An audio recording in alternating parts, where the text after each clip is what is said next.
قوة إلا بالله العلي العظيم. أعوذ بالله من الشيطان اللعين الرجيم. بسم الله الرحمن الرحيم. الحمد لله والصلاة والسلام على رسول الله وعلى آله آل الله لا سيما بقية الله ولعنة الله على أعدائهم أعداء الله من يومنا هذا إلى لقاء الله. أما بعد فقد قال الإمام الحسين أبو عبد الله: ألا ترون أن الحق لا يعمل به وأن الباطل لا يتناهى عنه فليرغب المؤمن في لقاء الله محقا. إني لا أرى الموت إلا سعادة والحياة مع الظالمين إلا برما. صلوات پڑھیں گے محمد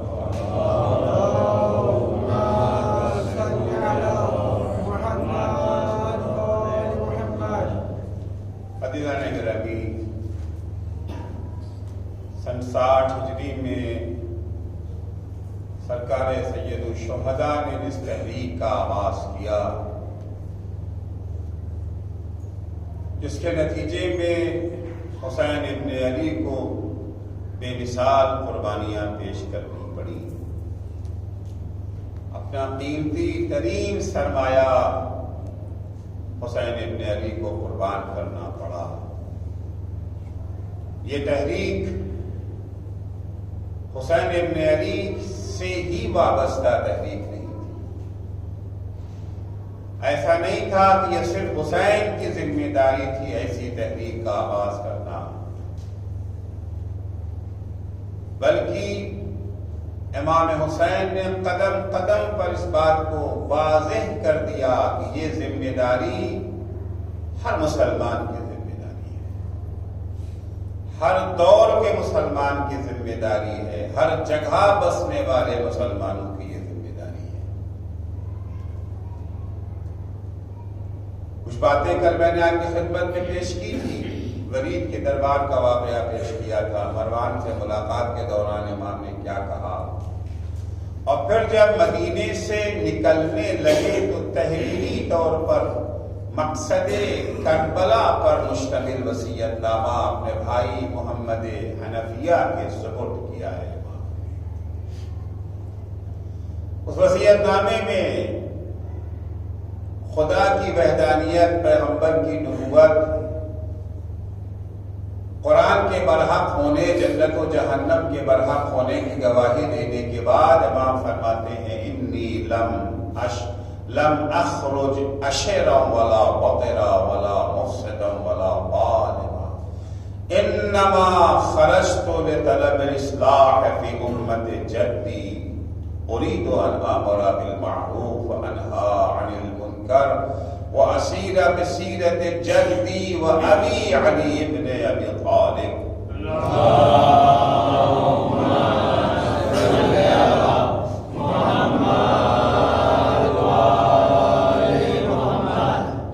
اپنے مقصد کو امام حسین محصور کر دے رہے. میرا مقصد بس یہی ہے. کیا ہے مقصد؟ کیوں میں مدینہ چھوڑ چھوڑ رہا ہوں، جبکہ مدینہ حسین ابن علی کے لیے بڑا عزیز شہر ہے۔ مدینہ صرف ایک شہر نہیں ہے، یہ وہ شہر ہے جہاں نانا کا مزار ہے، یہ وہ شہر ہے جہاں ماں کی قبر ہے، یہ وہ شہر ہے جہاں بھائی کی لہد ہے۔ بہت عزیز ہے حسین کو مدینہ۔ مدینہ چھوڑنا حسین کے لیے آسان نہیں ہے۔ وطن تو خیر عزیز سب کو ہوتا ہے، لیکن چھوڑنا اتنا مشکل نہیں ہوتا۔ میرے خیال میں آج جتنے بیٹھے ہیں سب اپنا وطن چھوڑ ہی کے آئے ہیں، مگر وطن چھوڑنا آپ کے لیے اتنا مشکل نہ تھا جتنا امام حسین کے لیے چھوڑنا مشکل تھا۔ در و دیوار کو دیکھ کر کے رو رہے تھے چھوڑتے وقت، کیوں میں نکل رہا ہوں مدینے سے؟ انما خرجت لطلب الاصلاح فی امتی جدی، میرے نانا کی امت فاسد ہو گئی، جس راستے پر اسے چلنا چاہیے تھا اس راستے سے نانا کی امت بھٹک گئی۔ نانا کی امت کو اسلام کے راستے پر چلنا چاہیے تھا۔ اسلام دین عدل ہے، انصاف کا دین ہے، ظلم ستیزی کا دین ہے، ظلم کی مخالفت کا دین ہے۔ اصلا روح اسلام، فلسفہ اسلام قیام عدل ہے۔ اگر عدل قائم ہو گیا تو مقصد اسلام پورا ہوا، اور اگر عدل قائم نہ ہوا اسلام کا مقصد پورا نہیں ہوا۔ لاکھ نمازیں پڑھی جائیں، لاکھ روزے رکھے جائیں، لاکھ داڑیاں رکھی جائیں، لاکھ حجاب کیا جائے، لاکھ حج بجا لایا جائے، لیکن اگر عدل کا قیام نہیں ہوا، اور عدل کا قیام یہ نہیں کہ دو چار لوگ عادل بن جائیں، نہیں، سماج عادل بن جائے، معاشرہ عادل بن جائے۔ لقد ارسلنا رسولنا بالبینات وانزلنا معهم الكتاب والمیزان لیقوم الناس بالقسط۔ اللہ جل شانہ انبیاء کے آنے کا مقصد بیان کر رہا ہے۔ آسمانی کتابیں کیوں نازل ہوئی، یہ کاہے کے لیے آئی ہیں، ان کے آنے کی وجہ بیان کرتے ہوئے ارشاد ہوتا ہے کہ یقیناً ہم نے اپنے رسولوں کو کھلی ہوئی دلیلیں دے کر کے بھیجا، وہ دلیلیں جو کاٹے نہ کر سکے، جس کا کوئی جواب نہ ہو۔ یعنی ان دلیلوں کو دیکھنے کے بعد انسان اگر ہٹ دھرمی اور تعصب سے کام نہ لے تو مانے بغیر کوئی راستہ نہیں بچتا ہے، کوئی چارہ نہیں بچتا ہے۔ ہم نے انہیں کھلی اور آشکار دلیلیں دے کر کے بھیجا۔ وَأَنزَلْنَا مَعَهُمُ الْكِتَابَ وَالْمِيزَانَ، ہم نے ان کے ساتھ کتاب قانون بھی نازل کیا، اور یہ پرکھنے کے لیے کہ قانون پر عمل کرنے والے کون ہیں، قانون شکنی کرنے والے کون ہیں، کسوٹی بھی ان کے حوالے کر دیا ہم نے۔ کیوں؟ یہ سارے انبیاء، ایک تو نبی تو نہیں نہ ہے، 1,24,000 انبیاء کو اللہ نے بھیجا، اور وہ بھی نبیوں نے آنے کے بعد جب وہ تبلیغ کرتے تھے تو ہم لوگ اتنا تبلیغ نہیں کرتے تھے کہ آرام سے منبر پہ بیٹھے ہیں، اے سی بھی چل رہا ہے، مومن کبھی کبھی واہ واہ سبحان اللہ بھی کر دیتے ہیں، اچھا سا گھر دیتے ہیں، ٹھہراتے ہیں، اچھا سا کھانا کھلاتے ہیں۔ بہت آرام سے تبلیغ، انبیاء کیا ایسے تبلیغ کرتے تھے؟ نہیں، انبیاء کو قدم قدم پر مصیبتوں کا سامنا کرنا پڑتا تھا، قربانیاں دینی پڑتی تھی، عوام انہیں پتھر مارتے تھے، ان کے راستوں میں کانٹے بچھا دیتے، انہیں قتل کر دیتے تھے۔ کوئی نبی ایسا نہیں آیا جو چہن سے رہا ہو۔ تو اللہ نے اتنے سارے انبیاء کو بھیجا، اور انبیاء نے اتنی ساری مشکلیں برداشت کر کے تبلیغ کا فریضہ انجام دیا۔ کتابیں ان کے پاس نازل ہوئی، صحیفے ان کے اوپر نازل کیے گئے، کاہے کے لیے؟ مقصد کیا تھا؟ کس لیے انبیاء آئے تھے؟ انبیاء اس لیے آئے تھے کہ ہم سے جو ہے وہ نماز پڑھوا دیں، ہم سے یہ جو ہے روزہ رکھوا دیں، حج کروا دیں، داڑھی رکھوا دیں، عورتوں سے یہ جو ہے حجاب کروا دیں۔ اسی لیے انبیاء آئے تھے کہ یہ ہو گیا تو کیا کہنا، آئیڈیل سماج، آئیڈیل معاشرہ ہے۔ کسی سماج میں اگر سب نماز پڑھ رہے ہو، سب روزے رکھ رہے ہو، سب حج کر رہے ہو، مرد سب داڑھی رکھتے، عورتیں سب حجاب کرتی ہوتی، کیا یہ آئیڈیل اسلامی معاشرہ بن گیا؟ نہیں، یہ ضروری تو ہے آئیڈیل اسلامی معاشرہ بننے کے لیے، مگر کافی نہیں ہے۔ اسلامی معاشرہ تبھی بن سکے گا جب لیقوم الناس بالقسط، سارے انبیاء کے آنے کا مقصد، ساری کتابوں کے آنے کا مقصد بس ایک ہے، عدل قائم ہو جائے سماج میں۔ لیقوم الناس بالقسط، لوگوں کی تربیت ایسی ہو جائے، لوگ اتنے ترقی یافتہ، اتنے ایڈوانس ہو جائیں کہ عدل سے کام لینے لگے۔ اب عدل پر عمل کرانے کے لیے ڈنڈے کی ضرورت نہ پڑے، حکومت کے پریشر اور دباؤ کی ضرورت نہ پڑے، خود لوگ اتنے اچھے بن جائیں کہ خود بخود عدل قائم کرنے لگے۔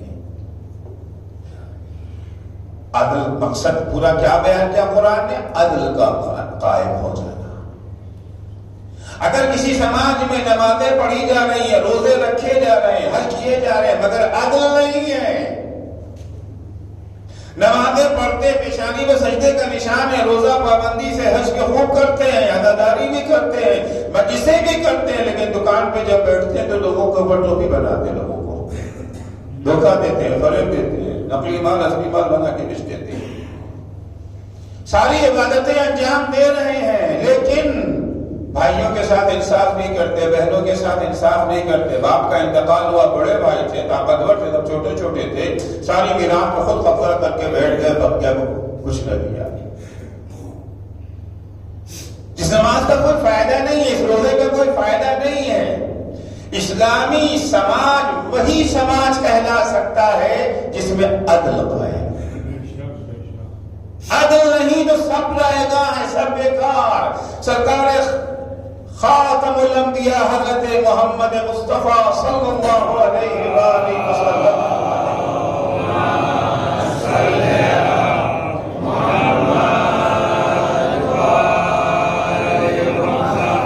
لن تقدس امة لا يؤخذ فيها حق الضعيف من القوي بغیر متقطع۔ وہ سماج، وہ معاشرہ، وہ سوسائٹی قابل تعریف ہرگز نہیں ہو سکتی ہے جہاں عالم یہ ہو کہ کمزور انسان طاقتوروں سے لکنت زبان کے بغیر اپنا حق نہیں حاصل کر سکتا۔ بہوبلیوں کا سماج ہے، طاقتوروں کا سماج ہے، جس کی لاٹھی اس کی بھینس والا سماج ہے۔ آپ کے پاس طاقت ہے تو آپ سب کچھ کر سکتے ہیں۔ عالم یہ ہے کہ جس پر ظلم ہوا ہے وہ FIR دکھاتے ہوئے بھی ڈرتا ہے کہ کہیں ایسا نہ ہو انہیں پکڑنے کے بجائے ہمیں کو اندر کر دیں۔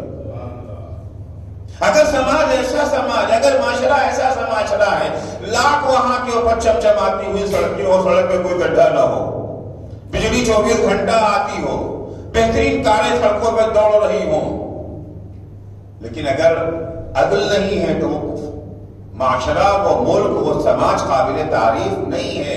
قابل تعریف وہی سماج ہو سکتا ہے جہاں پر عدل قائم ہو۔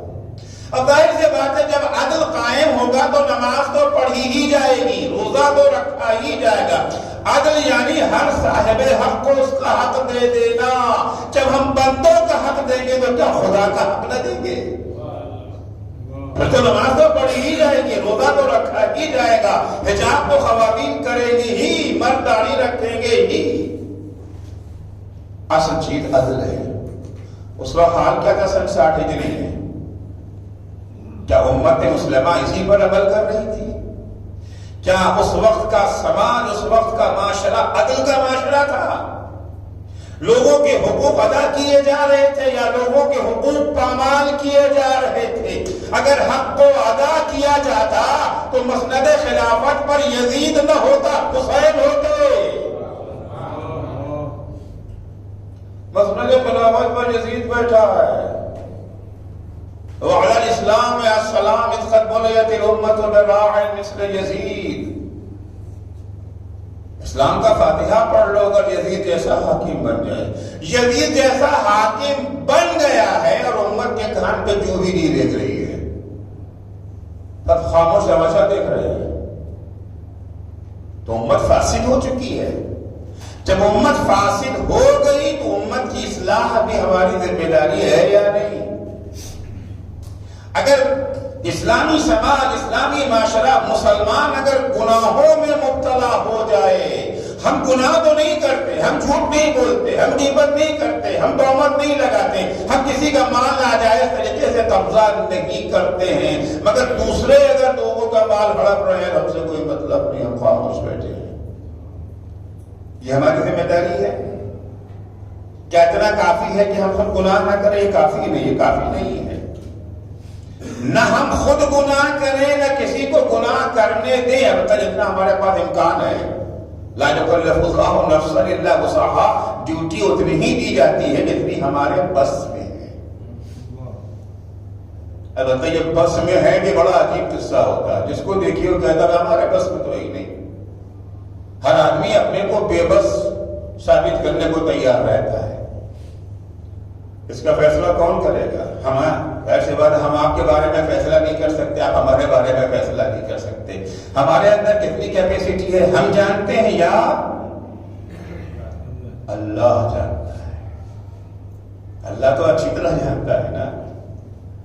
واقعی ہمارے ہم بے بس ہیں یا ہم نے اپنے کو بے بس بنا لیا ہے؟ بے بسی کسے کہا جاتا ہے؟ ایک مثال آپ کی خدمت میں دوں۔ آپ اپنے گھر سے اپنی جاب پر یا آفس میں یا جہاں آپ کا کاروبار ہے، فیکٹری ہے، کارخانہ ہے، 15-20 منٹ دور ہے، روزانہ جاتے ہیں، آپ کے پاس کار موجود ہے، آپ کار سے جاتے ہیں، کار سے آتے ہیں۔ ایک دن ایسا ہوا کہ اتفاق سے کار خراب ہو گئی آپ کی، اچانک بارش شروع ہو گئی، موسلادھار بارش، اتنی بارش کہ پورے سلواتا شہر میں جگہ جگہ پانی بھر گیا، گھٹنے تک پانی۔ گھر تو جانا ہے نا، بہرحال گاڑی خراب ہو گئی مگر گھر تو جانا ہے، بارش ہو رہی ہے مگر گھر جانا ہے۔ آپ آفس سے باہر نکلے، کوئی ٹیکسی نہیں مل رہی ہے، اتنی بارش میں سب اپنے اپنے گھر میں دبکے ہوئے ہیں۔ سڑک پہ 2-4 کاریں جا بھی رہی ہیں، آپ لاکھ ایسے کرتے رہیے، کوئی آپ کو لفٹ دینے کو تیار نہیں ہے۔ نتیجے میں آپ پیدل گھر کو چلے، کبھی چلنے کے عادی نہیں تھے، ہمیشہ کار سے آتے جاتے تھے۔ 15-20 میل کا سفر آسان تو نہیں ہوتا ہے، 15-20 کلومیٹر یا میل جو بھی ہو، آپ سفر گئے، گھر تک پہنچ کے ظاہر سی بات ہے کہ 15 کلومیٹر پیدل وہ چلے جو کبھی نہیں چلا ہے، تو پیر میں چھالے تو پڑیں گے، پیر زخمی ہو جائے گا، تھک تو جائیں گے۔ بالکل گھر پہنچے، تھک کے چور بستر پہ گر گئے۔ اتنے میں آپ کی اہلیہ آ گئی، آپ کی وائف آ گئی اور کہنے لگے وہ جو بیچارے پڑوس میں ہے نا، بہت طبیعت خراب ہے، وہ آپ کا انتظار کر رہے تھے اسپتال لے جانے کے لیے، ذرا ان کو اسپتال پہنچا دیجیے۔ نہیں بھائی، اب تو میں ایک قدم بھی اٹھانا میرے بس میں نہیں ہے، ایک قدم بھی اٹھانا میرے بس میں نہیں ہے۔ اب کل واقعی آپ کے بس میں نہیں ہے، واقعی آپ بے بس ہو گئے ہیں اور آپ ایک قدم نہیں اٹھا سکتے، اب اس کا اندازہ ہو جائے گا بے بس ہو گئے ہیں یا بے بس بنا لیا ہے اپنے کو۔ بے بس بنانے کی بات نہیں ہے، بے بس ہونے کی بات ہے۔ اگر ابھی اسی وقت ان کے گھر پر بھیڑیا حملہ کر دے تو کیا کریں گے؟ لٹے رہیں گے بستر پہ، اور بھیڑیا بھائی بہن جو بھی اس کو بنا لیں، کھاؤ پیو، ٹکڑے ٹکڑے کر دو، ہم سے تو اٹھا نہیں جا رہا ہے، یا نہیں بھیڑیے کا نام سنتے ہی سب سے پہلے بھاگیں گے۔ تو جو آدمی کہہ رہا تھا کہ ایک قدم بھی اٹھانا ہمارے بس میں نہیں ہے، یہ کہاں سے بس آ گئی؟ یہ بس سے نا۔ ہاں یہ ممکن ہے کہ بھاگتے بھاگتے آگے آگے آپ، پیچھے پیچھے بھیڑیا، بھاگتے بھاگتے بھاگتے ایک وہ جگہ آ گئی کہ آپ کی ساری انرجی ختم ہو گئی اور آپ زمین پر گر پڑے۔ اب واقعی میں آپ ایک قدم نہیں اٹھا سکتے ہیں، بھیڑیا آئے، کچھ بھی آ جائے، چیرے پھاڑے، آپ اٹھ نہیں سکتے۔ اسے کہتے ہیں بے بسی۔ یہ وہ جگہ ہے جہاں کے اوپر آپ کی ذمہ داری ختم ہو جاتی ہے۔ لا یکلف اللہ نفسا الا وسعها کو بہانہ بنا لیتے ہیں ہم ہر کام کے لیے، ہمارے بس میں تو نہیں ہے، ہمارے بس میں تو نہیں۔ فیصلہ کرنے والا اللہ ہے، وہ اللہ یعلم خائنۃ الاعین وما یخفی الصدور، اللہ دل میں چھپے ہوئے رازوں کو بھی جانتا ہے اور آنکھوں کے اشاروں سے کیے گئے گناہ کو بھی جانتا ہے۔ اس خدا کو جواب دینا ہے نا، ہم ایک دوسرے کو جواب نہیں دینا ہے۔ تو جب ایسا سماج قائم ہو جائے، جب لوگ گناہوں کے دلدل میں غرق ہونے لگے، ہر مسلمان کی ذمہ داری ہے کہ اس کے خلاف اقدام کرے، اسے بچانے کی بھرپور کوشش کرے جتنا اس کے بس میں ہے، جتنا اس کے لیے ممکن ہے۔ کبھی یہ کہا جاتا جی ہم کہتے وہ مانتے ہی نہیں، ہماری بات سنتے ہی نہیں۔ وہ امر بالمعروف میں ایک شرط ہے نا کہ تاثیر کا احتمال، اثر کا احتمال۔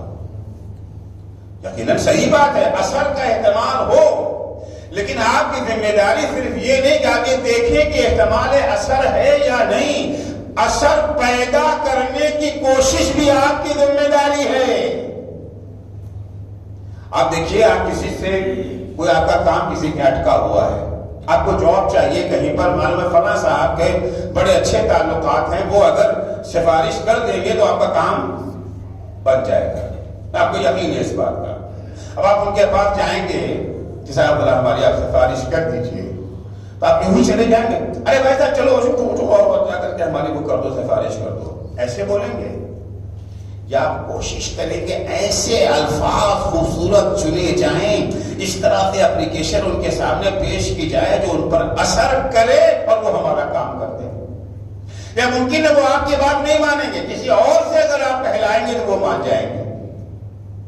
تو آپ یہ کریں گے نا، بہتر سے بہتر الفاظ کا انتخاب کریں گے، بہتر سے بہتر افراد کا انتخاب کریں گے تاکہ وہ کہیں، ان کی بات کا اثر ہو اور یہ کام ہو جائے۔ یہی حال ہے امر بالمعروف و نہی عن المنکر کا۔ لوگوں کو اچھائی کی دعوت دینا ہے، اچھے انداز سے ان سے بات کیجیے، حالات کو دیکھ کے بات کیجیے، جب غصے میں ہو تب بات نہ کیجیے، جب موڈ اچھا ہو تب بات کیجیے۔ ممکن ہے وہ آپ کی بات نہیں مانتے ہیں، کسی اور سے کہلائیں گے تو شاید وہ مان جائیں گے۔ تو ذمہ داری صرف یہ نہیں ہے کہ آپ کا میں تو کہہ دیتا ہوں مانے یا نہ مانے، ہم سے کیا، نہیں، اس پر بات ختم ہو جاتی ہے۔ آپ کہیں اور اچھے انداز سے کہیں، سلیقے سے کہیں، اچھے الفاظ کا انتخاب کریں، اچھے موقع کا انتخاب کریں۔ قرآن مجید میں دیکھیں جناب موسیٰ اور ہارون کو جب اللہ نے فرعون کی ہدایت کے لیے بھیجا ہے، فرعون سے بڑا سرکش کون ہے؟ کیا کہا ہے؟ اذهبا الى فرعون انه طغى، سرکش ہو گیا ہے فرعون، جو اس کی ہدایت کے لیے وقولا له قولا لینا، جب اس سے بات کرنا تو میٹھے انداز میں، نرم انداز میں بات کرنا۔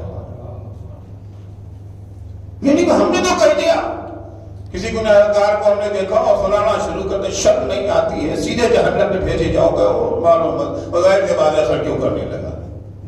ایسا تو نہیں ہوگا، یقیناً ایسا نہیں ہوگا۔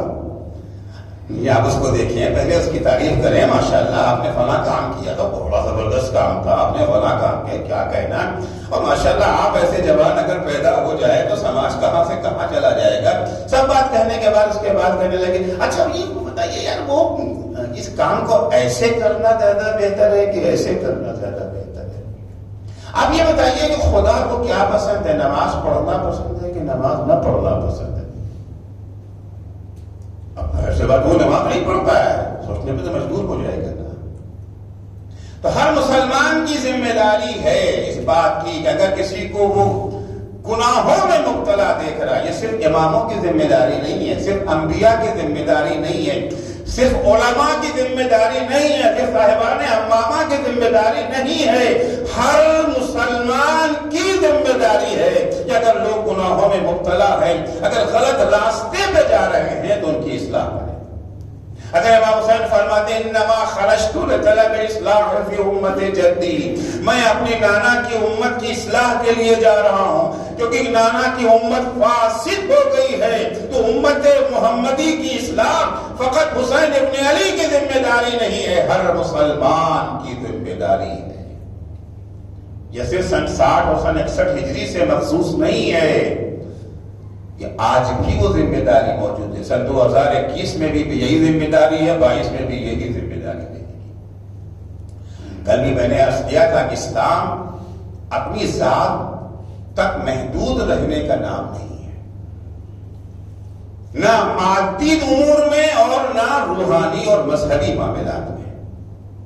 مادی معاملات میں بھی صرف اپنا پیٹ بھر لینا کافی نہیں ہے، ہماری ذمہ داری صرف یہ نہیں ہے کہ ہم کسی کے آگے ہاتھ نہ پھیلائیں، کسی سے بھیک نہ مانگیں، محنت کریں، اپنا کھانے کا، اپنے کپڑے کا، اپنے مکان کا انتظام کر لیں، اپنی بیوی بچوں کا انتظام کر لیں، بس نہیں، جہاں ہماری ذمہ داری اپنی ضروریات کو پورا کرنا ہے، اپنے کنبے کی ضروریات کو پورا کرنا ہے، وہی ہماری ذمہ داری بقدر امکان اپنے سماج کی ضروریات کو بھی پورا کرنا۔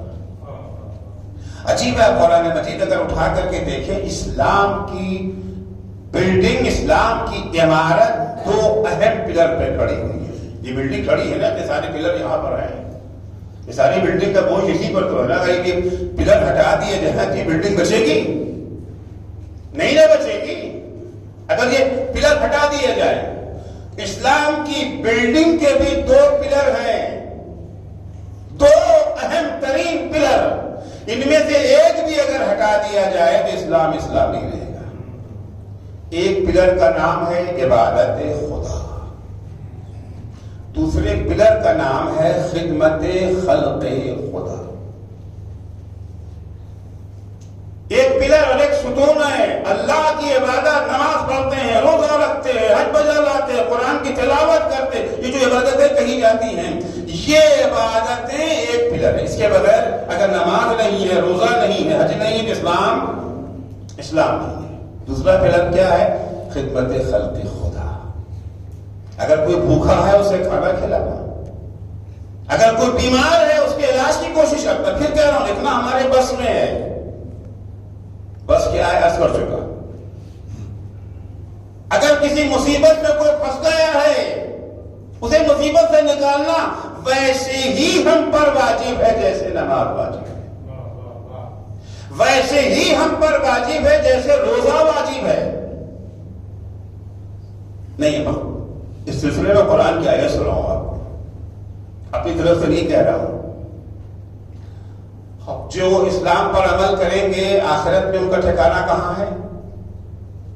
بولیے، جنت۔ شک ہے کیا؟ ٹھکانہ کہاں ہے؟ جنت۔ اور جو اسلام پر عمل نہیں کریں گے ان کا ٹھکانہ کہاں ہے؟ دو ہی جگہ ہے نا، جنت اور جہنم۔ نہ بلا وجہ کوئی جنت میں جائے گا، نہ بلا وجہ کوئی جہنم میں جائے گا۔ جنت و جہنم لاٹری کے ذریعے نہیں ہے، جنت و جہنم لاٹری کے ذریعے نہیں کہ اب لاٹری ڈالا، میسر صاحب بھی موجود ہیں، ہم بھی موجود ہیں، جنت نکل لاٹری کی لاٹری نکل ہے، میسر صاحب کے نام ہمارے نام جہنم کی لاٹری نکل ہے۔ انہیں جنت میں بھیج دیا گیا، ہمیں جہنم میں بھیج دیا گیا۔ ہرملا کے نام لاٹری نکل ہے جنت والی، اور ہر کے نام نکل ہے جہنم والی، ہرملا کو بھیج دیا جنت، ایسا تو نہیں نہ ہے۔ کل نفس بما کسبت رہینہ، قرآن کہتا ہے جو آپ نے عمل کیا ہے اسی کی بنیاد پر ملے گا۔ سسٹم ہے اللہ کا، وہاں کوئی بغیر سسٹم کے کوئی کام نہیں ہے۔ جنت میں بھی جانے کا ریزن ہے، جہنم میں بھی جانے کا ریزن ہے، اور یہ طے ہے کہ کچھ لوگ جنت میں جائیں گے، کچھ لوگ جہنم میں جائیں گے۔ آخرت میں اللہ نے جنت اور جہنم کا سسٹم کچھ اس طرح سے بنایا ہے کہ جنت والے جہنم والوں کو دیکھتے رہیں گے اور جہنم والے جنت والوں کو دیکھیں گے، اور ان کے درمیان ڈائلاگ بھی رہے گا، بات چیت بھی رہے گی۔ اگرچہ یہ جنتی ہیں پکے اور وہ جہنمی ہیں پکے، اس کے بعد بھی بات چیت بند رہی ہے۔ اسلام میں قطع تعلق کر لینا، بات چیت بند کر دینا، ڈائلاگ کا دروازہ بند کر دینا، ایسی گنجائش نہیں۔ ہمارے یہاں تو بھائی بھائی بھی بات چیت بند کر دیتے ہیں، تھوڑا سا کچھ ہو گیا، آپ کے خیالات ہمارے خیال سے نہیں میل کھاتے، بات چیت بند۔ کیوں بات چیت بند؟ ڈائلاگ جاری رہنا چاہیے۔ وہاں پر جنتیوں اور جہنمیوں میں بات چیت ہوگی، جنتی جہنمیوں کو دیکھیں گے، جہنمی جنتیوں کو دیکھیں گے۔ نظام اور سسٹم جو اللہ نے بنایا ہے۔ دیکھیے، آپ کو اگر کچھ سہولت حاصل ہے تو سہولت کا مزہ تب ملتا ہے جب آپ مشکل کو دیکھ لیں۔ آپ ٹرین میں سفر کرتے ہیں، ٹرین کے ڈبے دو طرح کے، کچھ اے سی ہیں، کچھ نان اے سی۔ اگر آپ نے نان اے سی ڈبہ دیکھا ہی نہیں ہے تو آپ کو اے سی ڈبے کی قدر و قیمت معلوم نہیں ہوگی، اور اگر آپ نے اے سی نہیں دیکھا ہے تو آپ کو نان اے سی کی پریشانی کا بھی احساس نہیں ہوگا۔ اے سی کا ڈبہ دیکھ لینے کے بعد تب نان اے سی کی پریشانی کا احساس ہونے لگتا ہے، اور نان اے سی کو دیکھ لینے کے بعد تب اے سی کے آرام کا اندازہ ہوتا ہے۔ کبھی کبھی ہوتا ہے کہ ٹرین چھوٹ رہی ہے، جلدی میں سوار ہو گئے، ٹکٹ تو اے سی کا تھا، سوار ہو گئے نان اے سی میں، پھر اندر اندر چلے جائیں گے۔ اور کبھی الٹا ہوتا ہے، ٹکٹ تو نان اے سی کا، سوار ہو گئے اے سی میں، پھر اندر اندر چلے گئے ڈبے میں۔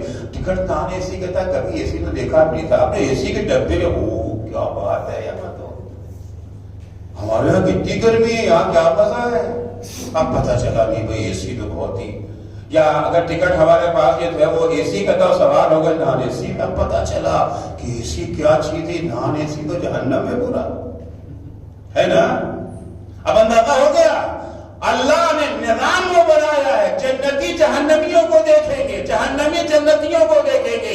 جب جنت والے جہنمیوں کو دیکھیں گے تب انہیں اندازہ ہوگا کہ جنت کتنی بڑی نعمت ہے، اور جب جہنمی جنتیوں کو دیکھیں گے تب انہیں اپنی تکلیف کا اور بھی احساس ہوگا، اور بھی پشیمانی ہوگی کہ کاش ہم نے بھی وہی کام کیا ہوتا جو جنتیوں نے کام کیا ہے۔ جنت میں رہنے والے جہنمیوں سے بات کریں گے، وَفِي جَنَّاتٍ يَتَسَاءَلُونَ عَنِ الْمُجْرِمِينَ مَا سَلَكَكُمْ فِي سَقَرَ۔ جنت میں رہنے والے جہنمیوں سے پوچھیں گے، یہ بتاؤ کہ تم جہنم میں کیسے آ گئے۔ دیکھیے اللہ تو یہ نہیں چاہتا کہ اس کے بندے جہنم میں جائیں، اللہ نے اپنے بندوں کو جہنم میں جانے کے لیے پیدا نہیں کیا ہے۔ اللہ یہی چاہتا ہے کہ اس کے سارے بندے جنت میں جائیں، لیکن جنت و جہنم کو اللہ نے پابند نہیں کیا، انسان کے اپنے اختیار میں رکھا ہے۔ اللہ چاہتا ہے کہ یہ انسان اپنی مرضی سے، اپنے اختیار سے، اپنی آزادی سے جنت میں جائے، جہنم میں نہیں چاہتا ہے۔ کہ اللہ کو پسند نہیں ہے کہ بندے جہنم میں جائیں، اللہ کو پسند یہ ہے کہ بندے جنت میں جائیں۔ یہ 1,24,000 انبیاء نے کاہے کے لیے بھیجے تھے؟ جنت کا راستہ دکھانے کے لیے تو بھیجا تھا۔ اگر اللہ کے لیے فرق نہیں کہ جنت میں جائے کہ جہنم میں جائے تو انبیاء کو کیوں بھیجتا؟ یہ کربلا کے شہیدوں نے اپنی زندگی کیوں قربان کی تھی؟ اسی لیے تو قربان کی تھی نا، تاکہ جنت کا راستہ کھلا رہے، شناخت مٹنے نہ پائے۔ بنی امیہ نے کوشش یہ کیا تھا، جنت کے راستے پر جہنم کا سائن بورڈ لگا دو، جہنم کے راستے پر جنت کا سائن بورڈ لگا دو۔ حسین ابن علی نے قربانی دے کر کے سائن بورڈ کی اصلاح کر دی۔ یہ جو فرماتے ہیں انما خرجت لطلب الاصلاح فی امت جدی، کیونکہ سائن بورڈ چینج کیے گئے تھے، کہیں ایسا نہ ہو کہ دھوکے میں جنت کے راستے پر جانے کے بجائے کوئی جہنم کے راستے پر چل نکلے۔ اس لیے تو انبیاء آئے تھے، یہ سارے علماء، یہ سارے مراجع، یہ سارے شہداء،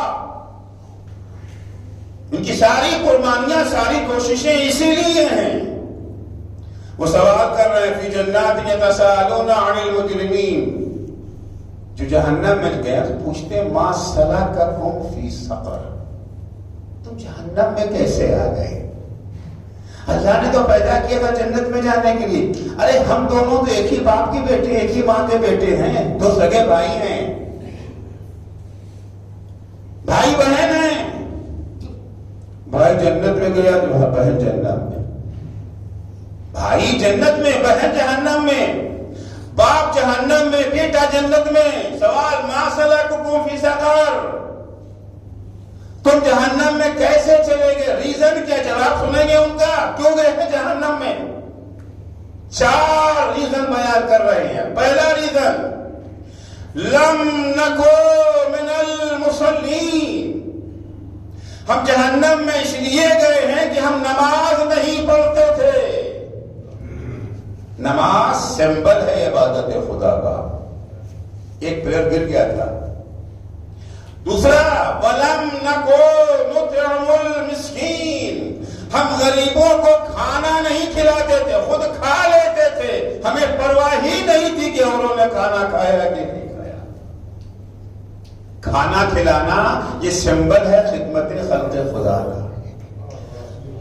لَمْ نَكُ نُطْعِمُ الْمِسْكِينَ، لَمْ نَكُ مِنَ الْمُصَلِّينَ، لَمْ نَكُ نُطْعِمُ الْمِسْكِينَ، وَكُنَّا نَخُوضُ مَعَ الْخَائِضِينَ، ہمارا اٹھنا بیٹھنا، ہماری دوستی ہمارا یارانہ ان لوگوں سے تھا جو دین خدا کا مذاق اڑاتے تھے، جو انبیاء کا مذاق اڑاتے تھے، جو اہل بیت کا مذاق اڑاتے تھے۔ ہمارے کان میں جو نہیں لگتی تھی، کوئی اثر ہی نہیں ہوتا تھا، ہم ان کے ساتھ بیٹھے رہتے تھے۔ وَكُنَّا نُكَذِّبُ بِيَوْمِ الدِّينِ، چوتھا جرم یہ تھا کہ ہم عملاً قیامت کا انکار کرتے تھے۔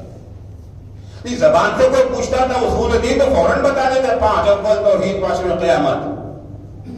زبان سے تو قیامت کا اقرار کرتے تھے، مگر عمل ایسا ہمارا تھا کہ گویا آخرت ہے ہی نہیں، قیامت ہے ہی نہیں، نہ کوئی جنت ہے نہ کوئی جہنم ہے۔ حتی اتانا الیقین، یہاں تک کہ موت آ گئی۔ 4 ریزن انہوں نے پیش کیا جہنم میں جانے کا۔ کیا کیا؟ نماز نہیں پڑھتے تھے، غریبوں کی مدد نہیں کرتے۔ دیکھیں نا، دونوں کو ایکول، برابر برابر رکھا ہے۔ جو درجہ نماز و روزوں حج و زکات کا ہے، وہی درجہ غریبوں کی مدد کا ہے، محتاجوں کی خبرگیری کا ہے، ان کی دستگیری کا وہی درجہ قرآن نے رکھا ہے۔ تو جرم کتنے تھے ان کے؟ 4 جرم تھے نا۔ نماز نہیں پڑھتے تھے، غریبوں کو کھانا نہیں کھلاتے تھے، دین کا مذاق اڑانے والوں سے دوستی کیے ہوئے تھے، اور عملاً قیامت کا انکار۔ زبان سے نہیں، زبان سے تو مان رہے تھے، مسلمان تھے، لم نکن من المصلین، تھے، اسلام کو مانتے تھے، مسلمان تھے۔ اب ایک سوال یہ ہوتا ہے کہ خود نماز نہیں پڑھتے تھے، شفاعت ان کی نہیں ہوئی۔ شفاعت تو ہمارا عقیدہ ہے نا، مسلمات ہے شفاعت، قرآن حدیث سے ثابت ہے شفاعت۔ اس میں یہ نہیں کہ یہ عزاداری نہیں کرتے تھے، عزاداری نہ کرنے کا جرم نہیں ہے، اہل بیت کے اطہار سے دشمنی کا بھی جرم نہیں ہے۔ جرم کتنے ہیں؟ 4 جرم، یاد ہے نا؟ لم نکن من المصلین، نماز نہیں پڑھتے تھے، لم نکن نطعم المسکین، غریبوں کو کھانا نہیں کھلاتے تھے، کننا، ہمارا ان کے ساتھ اٹھنا بیٹھنا تھا جو دین خدا کا، کننا نخوض مع الخائضین، دین خدا کا مذاق اڑانے والوں کے ساتھ اٹھنا بیٹھنا تھا۔ وَكُنَّا نُكَذِّبُ بِيَوْمِ الدِّينِ، عملاً قیامت کا انکار کرتے تھے، زباناً نہیں۔ خوب ان کی شفاعت۔ اچھا اب ہے اس کے بعد کی آیت، فَمَا تَنْفَعُهُمْ شَفَاعَةُ الشَّافِعِينَ۔ شفاعت ہے، مگر کچھ گناہ ایسے ہیں جن کے بارے میں شفاعت ہی نہیں ہے۔ فَمَا تَنْفَعُهُمْ شَفَاعَةُ الشَّافِعِينَ، شفاعت کرنے والوں کی شفاعت ان کے کام نہیں آنے والی ہے۔ تو کوئی معمولی گناہ نہیں ہے۔ نماز نہ پڑھنا یعنی عبادت خدا کے پلر کو آپ نے گرا دیا، غریبوں کی مدد نہ کرنا یعنی خدمت خلق خدا کے پلر کو آپ نے گرا دیا، اور یہ اتنے اہم پلر ہیں کہ ان میں سے ایک بھی اگر گر گیا تو اسلام باقی نہ بچے گا، اسلام کی عمارت ڈیمیج ہو جائے گی۔ قرآن مجید میں قرآن دفعہ ہم سے سوال کرتا ہے۔ سوال کیا ہے؟ بات یاد ہے نا کس بات میں بات کر رہے ہیں، کہ ہماری ذمہ داری صرف اپنی ذات تک محدود نہیں ہے، دوسروں کا خیال رکھنا بھی ہماری ذمہ داری ہے، چاہے اس کا تعلق دین سے ہو، چاہے اس کا تعلق دنیا سے ہو، چاہے جسمانی غذا سے تعلق ہو، چاہے روحانی غذا سے تعلق ہو، چاہے جسمانی صحت سے تعلق ہو، چاہے روحانی صحت سے تعلق ہو، دونوں میں ہمیں یہ جو ہے مدد کرنا ہے۔ تعاونوا علی البر والتقوی، نیکیوں میں دوسرے کی مدد کرو، حکم ہے اسلام کا۔ ہم سے سوال کر رہا ہے قرآن، یہ بتاؤ کہ دین کا دشمن کون ہے؟ کیا پہچان ہے دین کے دشمن کی؟ کسی ہم دین کا دشمن کہیں، کبھی کاغذ بانٹ دیا جائے، یہاں پر آپ کو قلم دیا جائے کہ آپ لکھ کے بتائیے کہ دین کا دشمن کون ہے، تو زیادہ تر لوگ کیا لکھ کے دیں گے؟ جو نماز نہ پڑھے وہ دین کا دشمن ہے، جو روزہ نہ رکھے وہ دین کا دشمن ہے، جو عزاداری کرنے نہ آئے وہ دین کا دشمن ہے، یہ سب لکھا جائے گا نا۔ جو حسین کو نہ مانے وہ دین کا دشمن ہے، جو اللہ کو نہ مانے وہ دین کا، یہ تو ہوگا نا۔ قرآن ہم سے پوچھتا ہے، اور اس کے بعد قرآن نے جواب بھی دیا ہے کہ دین کا دشمن کون ہے، مگر اللہ نے جو جواب دیا اس میں سے کچھ اس میں نہیں ہے۔ سوال، ارائیت الذی یکذب بالدین، یہ سورہ اکثر لوگوں کو یاد ہوگا یہاں، ارائیت الذی یکذب بالدین، کیا تم نے اس شخص کو دیکھا ہے جو دین کو جھٹلاتا ہے؟ جھٹلاتا ہے کہ دین کا یہ جو ہے دشمن ہے، دوست تو نہیں یہ کام کرے گا۔ ارائیت الذی یکذب بالدین، کیا تم نے دشمن دین خدا کو دیکھا ہے؟ قرآن جواب دیتا ہے، ہم بتاتے ہیں کہ دشمن دین خدا کون ہے۔ فقط وہی نہیں جو نماز نہیں پڑھتا، فقط وہی نہیں جو روزے نہیں رکھتا، فقط وہی نہیں جو داڑھی نہیں رکھتا، فقط وہی نہیں جو عورت حجاب نہیں کرتی۔ فذلک الذی یدعو الیتیم، دین کا دشمن وہ ہے یتیموں کو جھلک دیتا ہے۔ وَلَا يَحُضُّ عَلَىٰ طَعَامِ الْمِسْكِينِ، اور غریبوں کے کھانے کا بندوبست اور انتظام نہیں کرتا، نہ اپنی جیب سے کھلاتا ہے نہ دوسروں کو دعوت۔ یحض یعنی دوسروں کو آمادہ کرنا، خود تو کھلا ہی رہے ہیں مگر ہمارے کھلانے سے کام بن نہیں رہا ہے۔ 2000 بھوکے نہیں، ہمارے بالوں سے 2 آدمی کو کھلانے کا انتظام ہے، 10 کو ہم نے کھلا دیا، پھر ان سے کہتے ارے بھائی غریب کو کھانا کھلاؤ، اسے کہتے ہیں۔ سمجھ میں آیا اسلام کیا ہے؟ اسلام اپنی ذات تک محدود نہیں رہنا، اس لیے امام حسین کہتے ہیں انما خرجت لطلب الاصلاح فی امت جدی، میں نکل رہا ہوں، کس لیے نکل رہا ہوں؟ نانا کی امت فاسد ہو گئی ہے، اس کی اصلاح کے لیے نکل رہا ہوں، اور یہ ذمہ داری فقط حسین ابن علی کی ذمہ داری نہیں ہے کہ حسین ابن علی نے فریضے کو انجام دیا، فریضے کو انجام دینے کی راہ میں قتل کر دیے گئے، شہید کر دیے گئے، مظلومیت سے مارے گئے، ہم انہیں یاد کر کے آنسو بہا کر کے اپنی ذمہ داری کو ادا کر دیا۔ نہیں، جو ذمہ داری حسین ابن علی کی تھی آج وہی ذمہ داری ہمارے کاندھوں پر بھی ہے۔ صرف رو لینا، صرف مجلسیں کر لینا، صرف ماتم کر لینا، صرف نوحہ پڑھ دینا، صرف مرثیہ پڑھ دینے سے ہماری ذمہ داری ختم نہیں ہو جائے گی۔ یہ چیزیں ہماری ذمہ داریوں کا ایک حصہ ہے، ایک گوشہ ہے، ساری ذمہ داری ہماری یہی نہیں ہے۔ اصل ذمہ داری یہ ہے کہ جو مشن حسین ابن علی نے شروع کیا تھا اس مشن کو رکنے نہ دیں۔ جتنا ہمارے، پھر میں آج کروں گا، جتنا ہمارے بس میں ہے، کتنا بس میں ہے اللہ جانتا ہے، ہم جانتے ہیں۔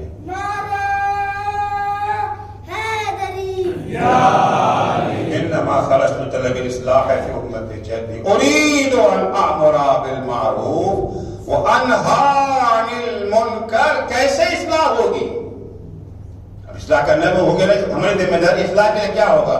دعا کریں بیٹھ کر کے، نماز کے بعد یا اللہ مسلمانوں کی اصلاح کرتے ہیں، یا اللہ دعا ضروری ہے، دعا ضروری ہے مگر دعا کافی نہیں ہے، دعا جانشین عمل نہیں ہے، مکمل عمل ہے۔ عمل کرو ساتھ میں دعا کرو۔ اللہم ارزقنی، خدایا روزی دے دے، کیا مطلب ہے؟ دکان پہ نہیں جانا ہے، جاب نہیں کرنا ہے، پھر نہیں، دکان پہ جاؤ، کھیت پہ جاؤ، آفس میں جاؤ، اس کے بعد اللہ سے پہلے بھی دعا کرو، بعد میں بھی دعا کرو۔ اللہم ارزقنی، اللہ کام کرنا تو ہمارا کام تھا، ہم نے کر دیا، برکت دینا تو تیرا کام ہے نا۔ دعا کرے اللہ سے۔ مسلمانوں کی اصلاح کرنا ذمہ داری ہے، فقط دعا سے کام نہ چلے گا، میدان عمل میں بھی آنا پڑے گا، ان طریقوں کو بھی اپنانا پڑے گا جن کے ذریعے سے امت کی اصلاح ہو سکتی ہے، جوانوں کی اصلاح ہو سکتی ہے، جو بھٹک گئے ہیں انہیں راہ راست پہ لایا جا سکتا ہے۔ پہلے کوشش کریں، اس کے بعد دعا کریں۔ کوشش سے پہلے بھی دعا کہ خدایا میں تو جا رہا ہوں، اثر تو پیدا کر دے۔ کوشش کے بعد بھی دعا کہ خدایا جو میرے بس میں تھا وہ میں نے کر دیا، اب اثر پیدا کرنا تیرا کام ہے۔ یہی سیرت ائمہ ہے۔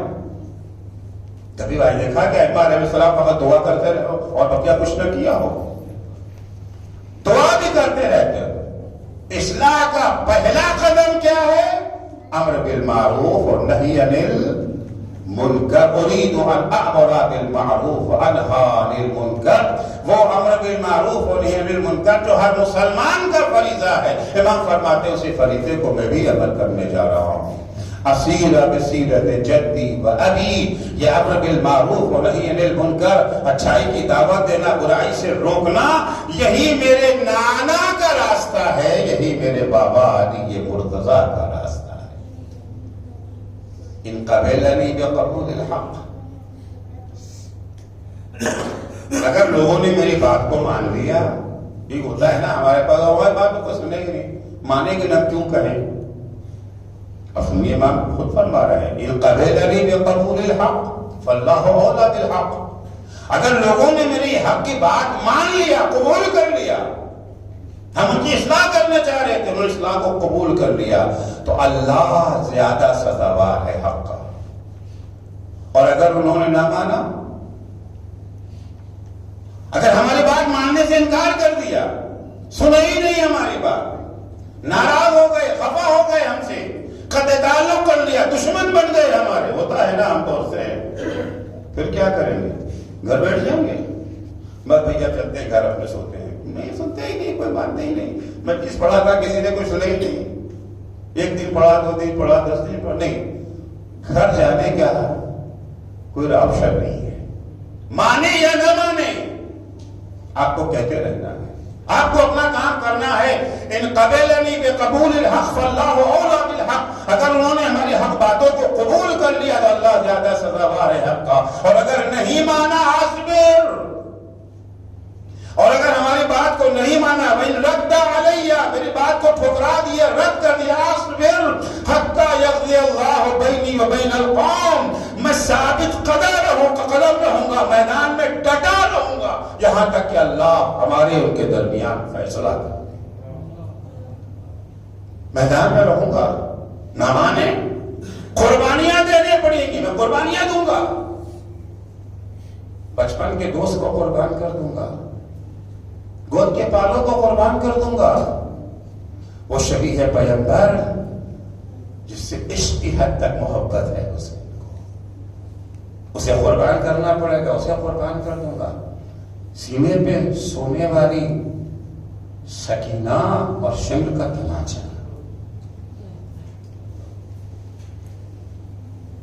ابن زیاد کا دربار اور زینب کا رسن بستہ اس کے دربار میں آنا کوئی معمولی بات تو نہیں ہے۔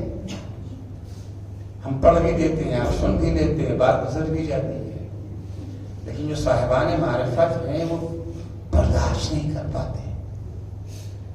آیت اللہ کے گھر میں مجلس ہو رہی تھی، ذاکر مصائب کربلا بیان کرتے کرتے جب اس جملے پر پہنچا ہے دخلت زینب علی ابن زیاد، زینب ابن زیاد کے دربار میں آیت اللہ سر پیٹنے لگی، اے خطیب اس کے آگے اب کچھ نہ پڑھنا، ارے کہاں علی کی لاڈلی زینب اور کہاں ابن زیاد کا منحوس دربار۔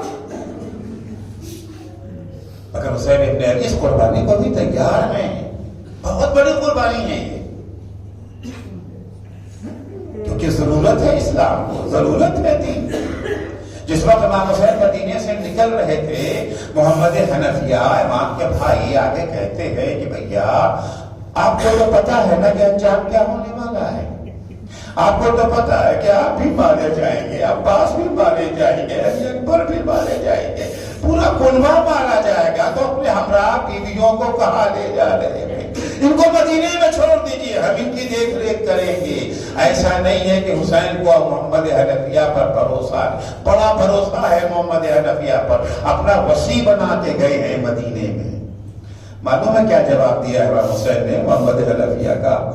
فرماتے بھیا ان اللہ شاء یراہن سبایا، بھیا مجھے معلوم ہے کہ میں مارا جاؤں گا، مجھے یہ بھی پتا ہے کہ میری بہنیں اسیر کی جائیں گی، در بدر پھرایا جائے گا انہیں، لیکن بھیا اس تحریک کے لیے ان کی اسیری ضروری ہے، جیسے بقائے دین کے لیے میری شہادت ضروری ہے، میرے شہید ہوئے بغیر دین نہ بچے گا، زینب و کلثوم کی اسیری کے بغیر میری شہادت نہ بچے گی۔ کسی کو پتا بھی نہ چلے گا کہ کربلا میں کون مارا گیا، کیوں مارا گیا۔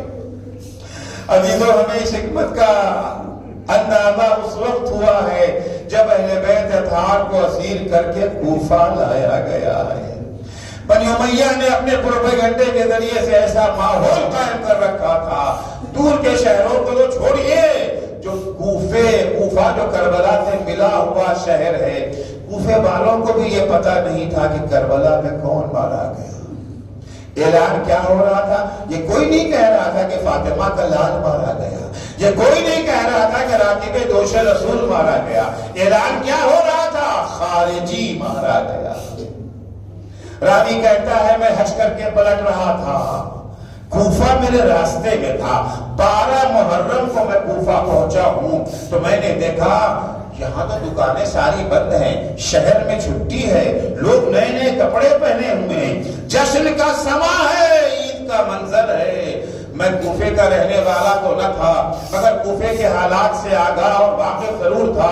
مجھے معلوم تھا کہ 12 محرم ان کے ہاں کوئی خوشی کی تاریخ نہیں ہے، عید کا دن نہیں ہے، پھر یہ خوشی کس بات کی ہے، پھر یہ جشن کاہے کا ہے؟ کہتا ہے کہ میں نے کوفی سے پوچھ ہی لیا کہ بھائی یہ خوشی تم لوگ کس لیے منا رہے ہو، یہ جشن کا منظر کیوں ہے، یہ نئے نئے کپڑے کیوں پہنے گئے ہیں، یہ دکانیں کیوں بند ہے؟ وہ جواب دیتا ہے کیا تم کوفے کے باشندے نہیں ہو؟ کہا نہیں، میں کوفے کا رہنے والا نہیں ہوں، میں تو حج کر کے پلٹ رہا ہوں، اپنے وطن جا رہا ہوں۔ کہا کربلا میں الیاذ باللہ ایک خارجی مارا گیا ہے، کوئی نہیں کہہ رہا کہ فاطمہ کا لال مارا گیا، ایک خارجی مارا گیا ہے، اس کے خاندان والے، اس کے کنبے والے، اس کی عورتیں اسیر کر کے لائی جا رہی ہیں، انہیں اسیروں کا تماشا دیکھنے کی ہم تیاری کر رہے ہیں، یہ خوشی اسی لیے ہے۔ وہ کہتا ہے میں نے سوچا میں تھوڑی دیر رک جاتا ہوں، دیکھ لوں کون لوگ ہیں، کہاں کے رہنے والے ہیں، تاکہ اپنی بستی والوں کو جا کے بتا سکوں۔ کہتا ہے میں گوشے میں کھڑا ہو گیا، تھوڑی دیر گزری تھی کہ اچانک آواز آئی اسیروں کا قافلہ شہر میں داخل ہو رہا ہے۔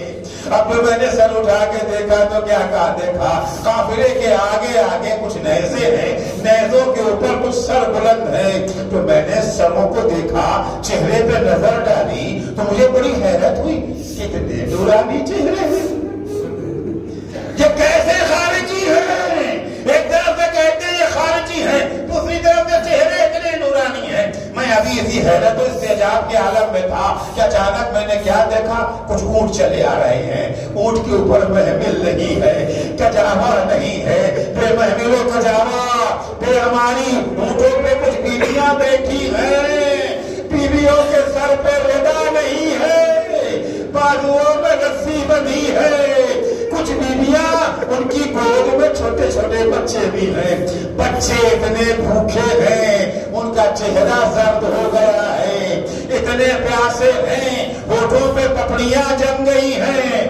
ارے مظلومیت کا یہ عالم تھا کہ کوفے کی عورتوں سے بھی دیکھا نہ گیا، برداشت نہ ہوا، گھر میں گئیں، صدقے کا خرما لائیں، بچوں میں بانٹنا چاہا۔ اچانک میں نے دیکھا اسیروں کے درمیان ایک بیوی کھڑی ہو گئی، ایک بیوی کھڑی ہو گئی، ایک کوفے والیوں ہمیں صدقہ مت دو، ان الصدقۃ علینا حرام، ہم پہ صدقہ حرام ہے۔